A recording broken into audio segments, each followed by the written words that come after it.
Good evening, visitors, and welcome to the Australian War Memorial's Last Post ceremony. My name is Sharon Bown, and joining us today from the Royal Australian Navy is Lieutenant Kathleen Price.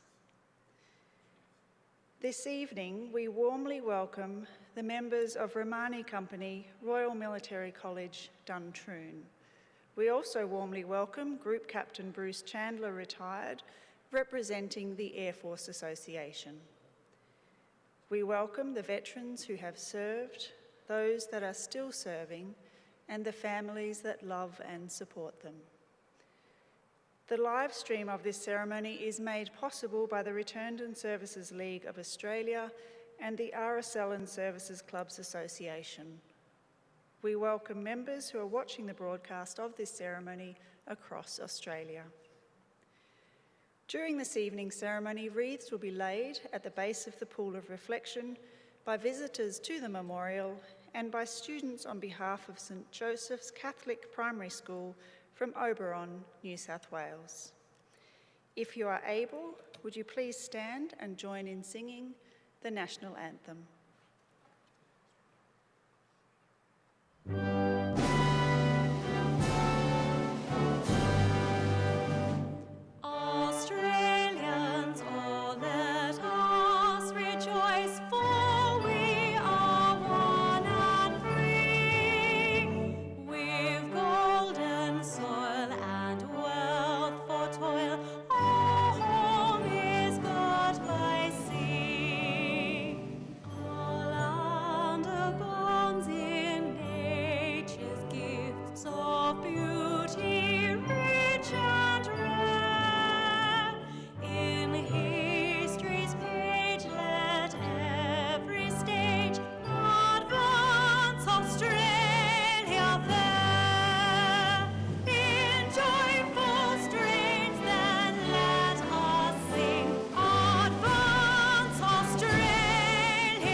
Students, please be seated.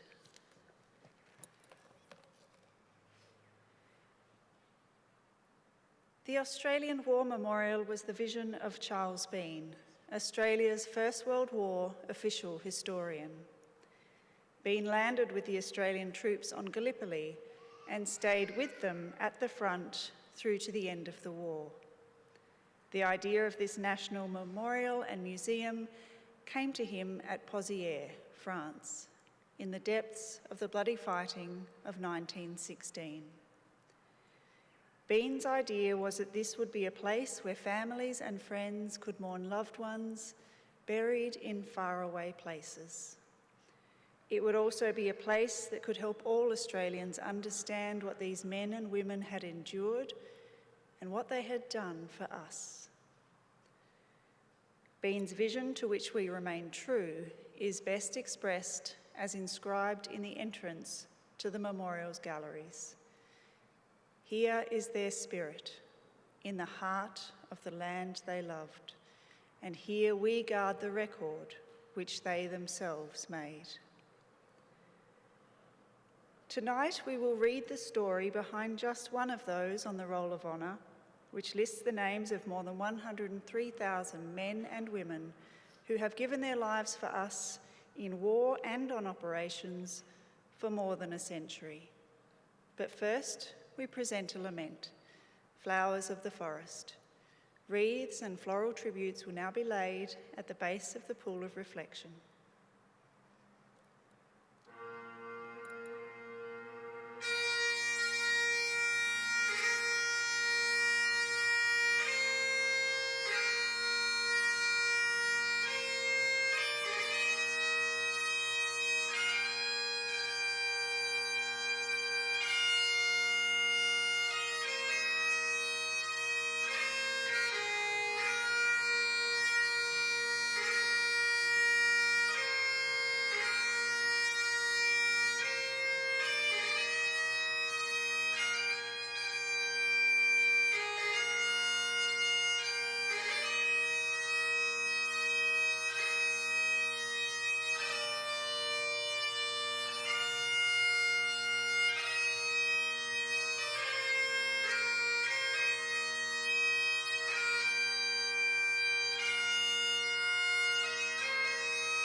Today we remember and pay tribute to Pilot Officer Colin Dickson. Colin Dickson was born on the 15th of March 1921 in Kempsey, New South Wales, to James and Catherine Dickson. Growing up, he had an older brother, Maurice, and an older sister, Edna. Dickson was educated at East Kempsey School and Kempsey High School. He was an excellent student and after leaving work, worked as an electrician. Having served for 3 years in the 13th Battalion, Dickson transferred to the Royal Australian Air Force on the 24th of April 1941, aged 21. He began training as a pilot and in February 1943 received his wings. Dickson embarked for overseas service from Melbourne on the 6th of March 1943, arriving in the United Kingdom in April. As part of the Empire Air Training Scheme, he was one of almost 27,500 RAAF pilots, navigators, wireless operators, air gunners and flight engineers who throughout the course of the war joined the Royal Air Force Squadrons or the Australian Squadrons based in Britain. Further specialist training followed in England, and in August, Dickson was promoted to Flight Sergeant. He wrote home regularly praising his crew and thanking the Kempsey Women's Voluntary Services for their care parcels. On the 10th of April 1944, now commissioned as a pilot officer, he was posted to the 467 Squadron, RAAF. As part of the Bomber Command, the squadron flew 4-engine Arvo Lancaster heavy bomber. Dickson was a pilot of an aircraft known as the Naughty Nan. The crew were close, and after some technical issues in their early missions, they composed a satirical poem about their aircraft. We are the crew of the Naughty Nan, and though we do the best we can, we always seem in trouble's way, with gremlins at their wicked play. The engines stop, electrics fail, would do so much better with a sail. The turrets always seem to tire of going round and never fire. So it's out to the Walsh and drop the load to scare the fish in their abode. Another target failed to prang, another bloody boomerang.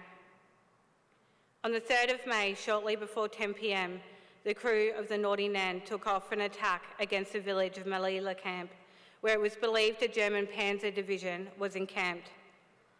The night was well lit and the Luftwaffe shot down 42 bombers, including the Naughty Nan, which was on its way home when it was attacked. The aircraft caught fire and Dickson instructed the crew to bail out. Only Flight Sergeant Stanley Jolly and Robert Hunter managed to do so safely. The aircraft crashed near the village of Drewson Marie. Those killed in the crash with Pilot Officer Dickson were Flight Sergeants Hilton Forden and Oscar Finesse, and British Sergeants Philip Weaver and Horace Scalhorn. Flight Sergeant Jolly was helped by the local onto a train and made it back to England, while Flight Sergeant Hunter was cared for by members of the resistance before being taken to hospital with extensive burns. When the Americans liberated the area, he was sent back to the United Kingdom. 5 bodies were recovered from the wreckage and interred in communal graves at Drewson Marie Cemetery and the St Remy Communal Cemetery. While the graves were later located, the remains of Dickson, Finesse and Weaver could not be identified. They were reinterred together at the Telthulan British Cemetery on the French coast near Calais. Today, Dickson's remains lie under the inscription, "Beloved son of Mr. and Mrs. J. Dickson of Kempsey, New South Wales, Australia." He was 23 years old. Flight Sergeants Jolly and Hunter returned to Australia and visited Dickson's parents in Kempsey. Jolly praised their son's flying, assuring them that they had given the crew every chance of escape. Pilot Officer Dickson was dearly missed by his family, who placed him memorandum notices in the newspaper in the years after his death. One inserted by his brother read, "We smile with the world, but we do not forget. In our garden of memories, he lives with us yet." Pilot Officer Colin Dickson's name is listed on the Roll of Honour on my left, along with some 40,000 others from the Second World War. His photograph is displayed by the pool of reflection. This is but one of many stories of service and sacrifice told here at the Australian War Memorial. We now remember Pilot Officer Colin Dickson, who gave his life for us, for our freedoms, and in the hope of a better world.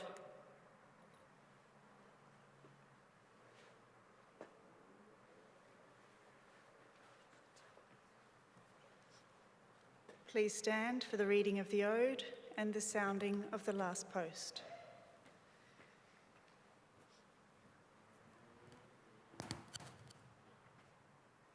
They shall grow not old, as we that are left grow old.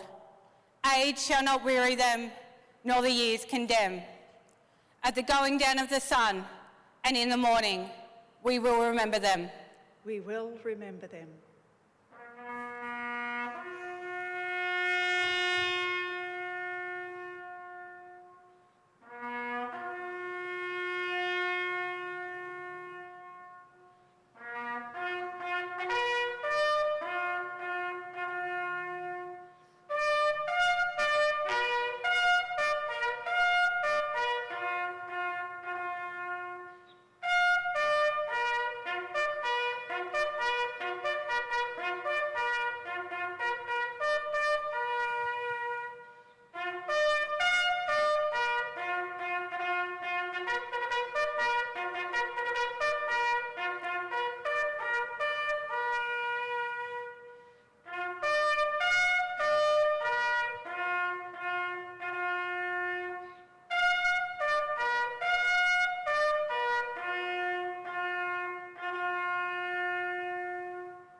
Lest we forget. Lest we forget.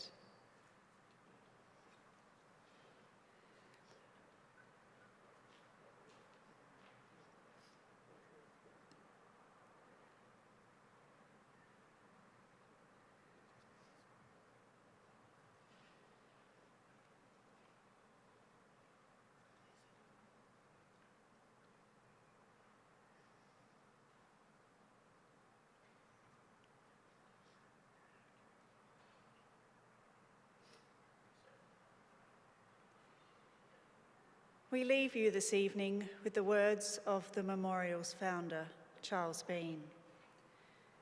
Many a man lying out there at Pozieres or in the low scrub at Gallipoli, with his poor, tired senses barely working through the fever of his brain, has thought in his last moments, well, it's over. But in Australia, they will be proud of this. Ladies and gentlemen, girls and boys, that concludes the last post ceremony. On behalf of the director, staff and volunteers, thank you for visiting the Australian War Memorial today and for your continued support of the Memorial's development project. We wish you all a very pleasant evening. Thank you.